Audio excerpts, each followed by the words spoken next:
Saudara, dinamika politik dalam pemilihan calon presiden dan wakil presiden terus bergulir. Strategi dari masing-masing pasangan calon meraih hati masyarakat pun ikut mengalir.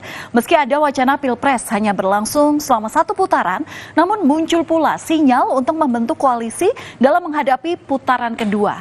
Sinyal itu terjalin antara paslon nomor urut 1 Anies Mohaimin dengan pasangan nomor urut 3 Ganjar Mahfud. Benarkah dua paslon yang sebelumnya berada dalam dua kutub yang berseberangan ini akan bersatu dalam koalisi? Perlu kita lihat, saudara, bahwa spekulasi koalisi antara Ganjar dan Anies ini muncul pasca debat ketiga Pilpres 2024 yang digelar oleh KPU beberapa waktu lalu. Hal ini terlihat usai beredarnya usai beredarnya video salaman antara Ketua DPP PDI Perjuangan Puan Maharani bersama dengan Capres-Cawapres nomor urut 1 Anies Mohaimin. Dalam video yang diunggah di Twitter oleh akun @maudeasmara, ketiganya tampak akrab mengobrol bersama. Namun apakah benar ini menjadi sinyal kuat kemungkinan koalisi Ganjar dan Anies bisa terjalin? Nah, calon wakil presiden nomor urut 1 Muhaimin Iskandar akhirnya buka suara. Pasca debat, Muhaimin menyebut akan bergabung dengan paslon nomor urut 3 jika lolos putaran kedua. Optimisme yang pernah dibangun untuk memenangkan satu putaran pada Oktober 2023 lalu kini seakan berubah setelah melihat dinamika politik yang telah berkembang. Menurut Caimin, meskipun wacana tersebut masih harus dikomunikasikan, Muhaimin berharap bisa bergabung untuk melakukan perubahan. Sementara soal obrolannya dengan Ketua DPP PDIP Puan Maharani pasca debat kemarin, Muhaimin hanya bilang bahwa obrolan itu sebagai sesama pimpinan dewan. Kita tuh sangat berharap ya, kalau Amin masuk putaran kedua, berharap untuk bergabung dalam upaya mewujudkan perubahan. Nah, tapi ini masih harus kita ajak bicara dan terus-menerus lakukan diskusi. Ya, sama-sama pimpinan dewan. Isu kemungkinan koalisi antara Ganjar Anies ini terus mengalir hingga komunikasi akhirnya terjalin. Sekretaris Tim Pemenangan Nasional Ganjar Mahfud, Hasto Kristianto, bahkan mengaku sudah menjalin komunikasi dengan Yusuf Kala. Komunikasi dilakukan menurut Hasto karena kedua paslon yakni nomor urut 3 dan 1 melihat adanya intimidasi. Namun Hasto juga menjelaskan akan membuka peluang kepada siapapun jika memang nantinya Ganjar Mahfud masuk ke putaran kedua. Kubu 01 dan 03 ini sangat cair ya, Mas? Mungkin ada kejangan di putaran kedua nantinya. Ya, kalau Ibu Mega memang selalu mengajarkan tentang pentingnya persatuan. Dan itulah yang ditunjukkan oleh Ibu Mega. Maka sudah ada komunikasi antara TPN atau PDIP dengan kubu Pak Prabowo atau Mas Anies terkait potensi putaran kedua. Jadi tim hukum kami memang sudah membangun komunikasi. Saya sendiri pernah bertemu dengan Bapak Yusuf Kala, di mana beliau juga sangat mengkhawatirkan terhadap kecenderungan pemilu yang sepertinya sudah bergeser, tidak lagi menempatkan rakyat yang berdaulat untuk menentukan pemimpinnya.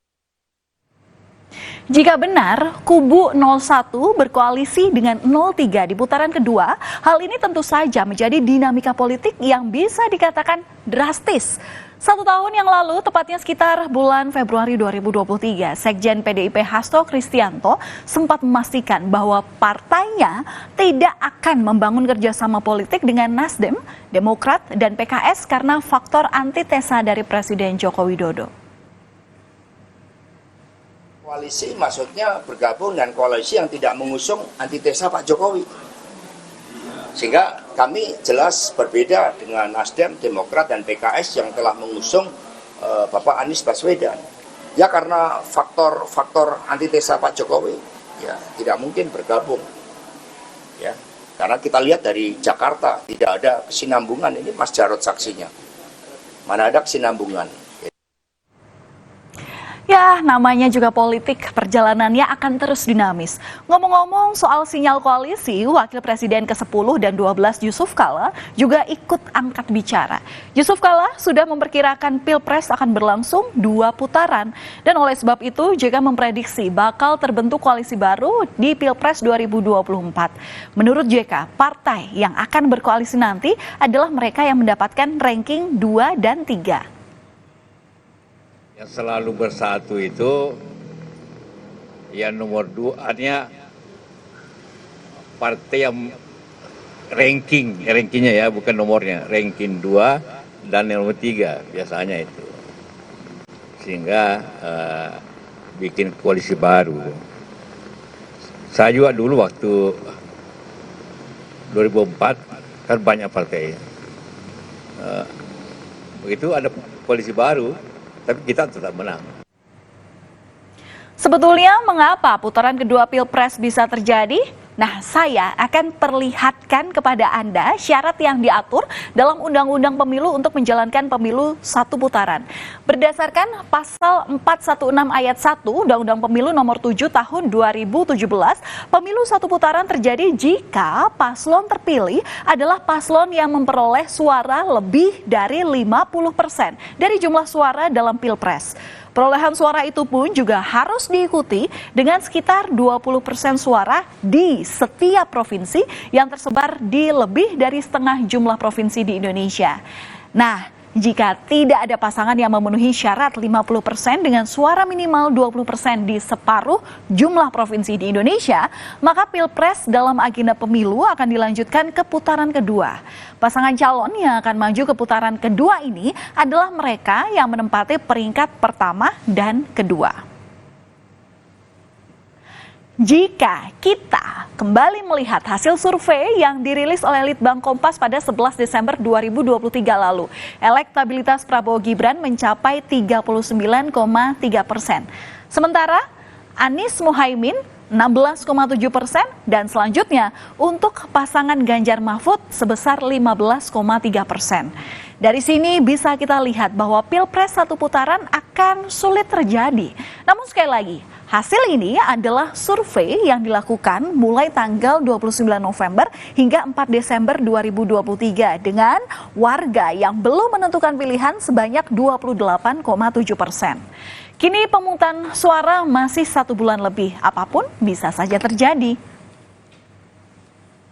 Dan demi menjalin hubungan baik, pujian juga mulai diungkapkan oleh calon presiden nomor urut 1 Anies Baswedan.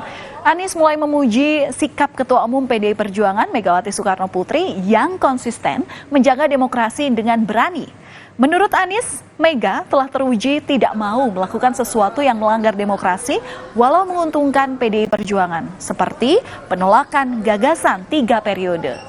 Nah, pernyataan Anies ini banyak dinilai sebagai sinyal PDKT dalam membuka pintu untuk berkoalisi dengan kubu Anies Caimin bersama dengan PDIP. Itu penjaga demokrasi yang konsisten, yang berani. Jadi beliau tidak ingin ada pelanggaran-pelanggaran atas konstitusi, walaupun itu mungkin menguntungkan bagi partainya. Jadi ketika dulu ada gagasan 3 periode, kan kalau 3 periode itu artinya PDIP bertambah. Tapi beliau mengatakan tidak, kita taat pada konstitusi. Karenanya ketika kemarin berulang tahun, saya sampaikan ucapan selamat dan teruslah menjadi penjaga tonggak demokrasi kita. Jadi saya sampaikan rasa hormat pada sikap konsisten untuk menjaga demokrasi itu berada dalam realnya yang benar. Soal koalisi, calon presiden nomor urut 3 Ganjar Pranowo menyatakan belum ada rencana. Ganjar menyebut masih akan dikomunikasikan kepada semuanya. Ganjar juga meminta kepada masyarakat untuk bersabar. Sementara Ketua DPP PDI Perjuangan Puan Maharani bilang komunikasi dengan pasangan nomor urut 1 telah dilakukan secara formal dan informal. Ia juga berharap komunikasi yang dijalin dapat membuat pesta demokrasi berlangsung secara sportif, jujur, dan adil. Oh, sabar. Kita komunikasi sama semuanya. Dan formal kami lakukan bagaimana nantinya setelah 14 Februari itu ya membangun bangsa itu harus bersama-sama, nggak mungkin sendirian. Dan membangun bangsa itu tentu saja kita serahkan kepada rakyat, menangkan hati rakyat, pilih pemimpin yang memang bisa pilihan rakyat sehingga rakyatnya yang akan menjadi juaranya. Adanya komunikasi antara kubu Ganjar dan kubu Anies ini dikomentari oleh tim kampanye nasional Prabowo Gibran. Jubir TKN Prabowo Gibran, Andre Rosiade, mengaku tak masalah dengan komunikasi yang dilakukan oleh keduanya. Andre bahkan menyebut komunikasi yang terjalin itu menjadi bentuk pembenaran keunggulan Prabowo Gibran di antara kedua paslon lain. Andre bahkan menyinggung hasil survei elektabilitas Prabowo yang saat ini berada di posisi teratas. Dengan pertemuan mereka bahwa membenarkan bahwa Pak Prabowo itu unggul sesuai dengan lembaga-lembaga survei yang terpercaya itu, yang menyatakan Pak Prabowo sudah mendekati angka 50%, Pak Prabowo berpotensi menang satu putaran.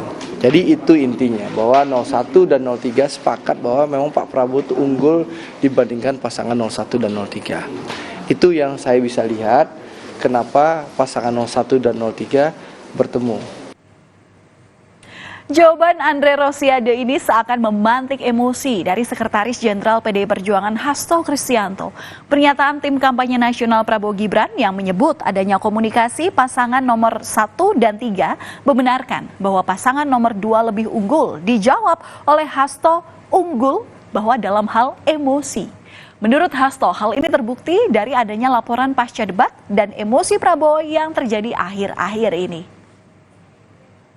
Pasangan 02 unggul dalam emosi, unggul di dalam menyampaikan kata-kata yang tidak pantas, unggul di dalam melakukan intimidasi, sampai habis debat pun harus dilaporkan ke Bawaslu. Itu artinya tidak menghormati suatu nilai-nilai demokrasi.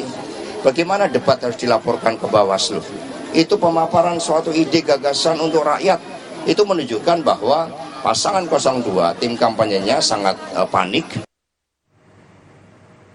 Cawapres nomor urut 1 Muhaimin Iskandar atau Caimin kembali berbicara kemungkinan soal koalisi dengan kubu Ganjar Pranowo Mahfud MD jika nantinya harus menghadapi putaran kedua di Pilpres 2024. Namun Caimin mengaku belum menentukan dengan siapa berkoalisi nantinya. Cawapres dari Anies Baswedan menyatakan masih membuka komunikasi dengan semua. Pasangan Amin masih akan menunggu hasil Pilpres pada tanggal 14 Februari mendatang.